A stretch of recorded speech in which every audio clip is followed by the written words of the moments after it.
Hey, what's up guys? So in this video, we're going to be taking a hands-on look at the new V1 Gen 2, and specifically the new display, design, and interface compared to the original V1 Gen 1. Now, right out of the gate, you'll notice that there's definitely going to be some differences here with the new Gen 2 V1 over on the right. Both detectors, of course, still have arrows to point to signals ahead of you or point to any signals behind, but there's definitely quite a few changes. Starting off, if we take a look at the volume knob, you'll see that the volume knob over here on the V1 Gen 1 has actually been removed on the V1 Gen 2. It's now been replaced by a mute button, as well as two volume buttons here on top. Now, if we take a look quickly at how they worked originally on the V1 Gen 1, we had our main power and volume knob right over here like this. And whoop, looks like it's causing the other V1 next to it to false. We'll just mute this real quick. So the V1 Gen 1, this is our main volume control. And then if we want to mute any signals, we just press the button like that to mute. Then that's going to reduce the muted volume down, which we can control with this secondary lever here.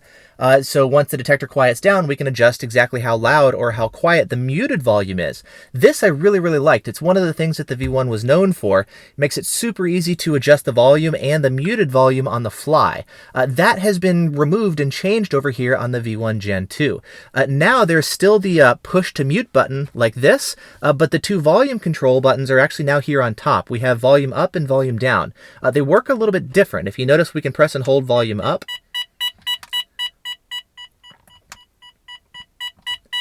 So you'll notice we still have the ability to, well, of course, adjust volume on the detector, but it's a little bit different. We can't just quickly set it to wherever we want. We press and hold, and then it actually beeps now so that we can hear the alert tones and the volume, even if we're not detecting a signal, which is nice. That's kind of how Escort does it, but it does also slow down the process a little bit. We still have controls over the muted volume as well. The way that that works is when the detector is beeping, you press the mute button. You'll see the mute icon there. Oops, timed out on me. Mute, and then we can press and hold and adjust our muted volume. Again, you can see it's not quite as fast to do. We can't just flip the knob like this, which I personally really liked in case I'm on a phone call. I can just boom, boom, lower the volume without any extra beeps. If I've got the sleeping baby in the car, I can reduce the volume as needed. Here, I can reduce the volume during an alert, or I can do it myself, but it does have the extra beeps. Pros and cons, of course, but the style itself is definitely new. Now, another difference is if you take a look, the original V1 had 8 dots for the strength meter, whereas the new V1 now has 6 dots. And those dots now go vertically instead of horizontally. I was actually worried for a little while that having maybe 6 dots instead of 8 would affect the nice progressive ramp up of the V1 that it's known for, but what we've been seeing so far is the ramp up is still top notch, even if it only goes to increments of 6 instead of having 8 individual increments. You'll also notice that the band IDs are different now. With the original V1, it just had different colored red dots for laser, KA, K-band, and X-band. On the updated V1, they're all still red, but they actually have some lettering now to denote K-band or KA, which is especially good at night if all you can really see is the red dot or lettering instead of the text on the V1. I do wish there were different colors for different bands, and I've even done a custom concealed display for the previous Gen V1 just to make it a little bit easier to ID stuff at night, but here with the V1 G2, they're all still red. Now, another change with the V1 is Bluetooth is now built into the detector, and so you can connect it with an app like V1 Driver or JBV1, and when you're actually connected to the V1, it'll actually have a blue Bluetooth icon letting you know that you're paired to your phone to add some additional functionality, whether it's low-speed muting, GPS lockouts, things like that. Now that's actually built into the V1, and it makes the pairing process easier, and you don't have to buy an external Bluetooth module, which is great. Now, another change with the detector is how we access the logic modes and how we actually get into the programming. So let's start real quick with turning the detectors on and off and then getting into the programming modes. Now, with the original V1, the way that it works is, again, we just have the main volume knob like that. With the new V1, we're just going to press the button like this, and it fires up this way.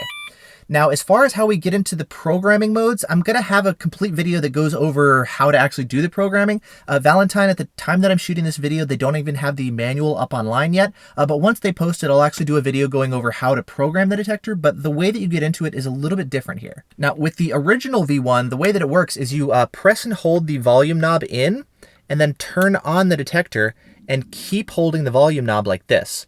Wait a couple seconds, and then you'll see all of the lights turn on like that. you press the button once, and then it's going to tell you the current software version, where in the case of my original V1, you can see it's version 3.8945. Then we press this button again, and then this is going to drop us into the programming menu, and we can go in and adjust any of the settings like this. Press and hold to change the option, and the arrows go up and down to change. Press it again, and you can change it back. Not the most intuitive thing ever, and you usually need a reference or something to identify what all these different options are, but that's how the programming works here on the original V1. With the new V1, it's a little bit different. Now, when the detector's up and running, we're going to press and hold these two buttons here on top. That's going to drop us here into the same menu where you'll see everything lights up. We press one of the volume buttons, and then now it's going to go ahead and cycle the software version again, which, as you can see in this case, is going to be 4.1018. Next, we can just start going left and right to start going through our different options. You'll notice the strength meter doesn't light up to show us kind of our additional options here in the menu. But again, we can just kind of go in here and change any different options that we want. Press and hold the button like that, and it changes, up or down to turn the different settings on or off. And then once we're done, we just again press and hold these, and the detector boots right back up.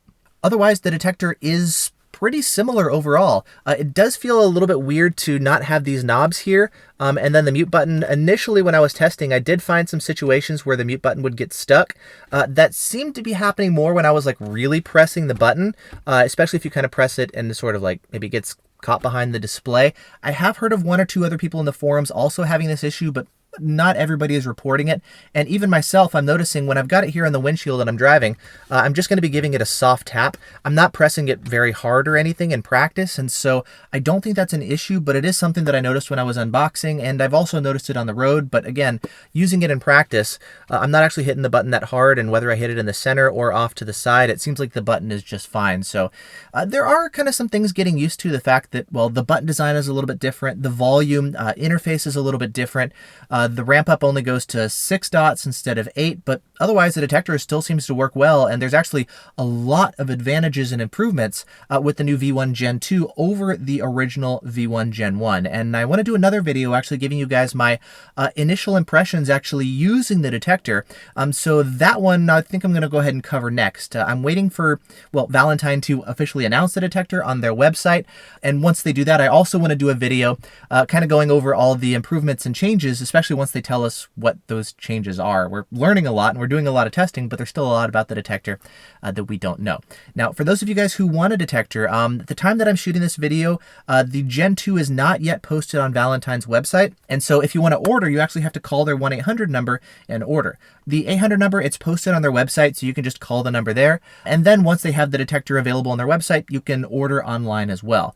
The detector retails for $4.99 instead of $3.99 like the original V1, but Bluetooth again now is built into the detector, so you don't have to buy the additional $50 Bluetooth module to get a lot of the really important functionality that you can get from a cell phone app. And then as far as trade-ins, for those of you guys who have a V1, you're going to be getting a $110 trade-in if you send in your original V1 and put it as a trade-in credit towards the price of a new V1.